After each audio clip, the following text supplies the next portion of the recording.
শিব পার্বতীর ঘরে গণেশের জন্ম হলে সকল দেবতারা গণেশকে দেখতে কৈলাসে পৌঁছায়।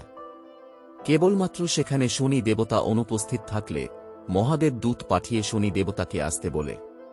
শনি দেবতা সেখানে আসে এবং গণেশের দিকে শনির দৃষ্টি পড়া মাত্র গণেশের মাথা ভস্ম হয়ে যায়।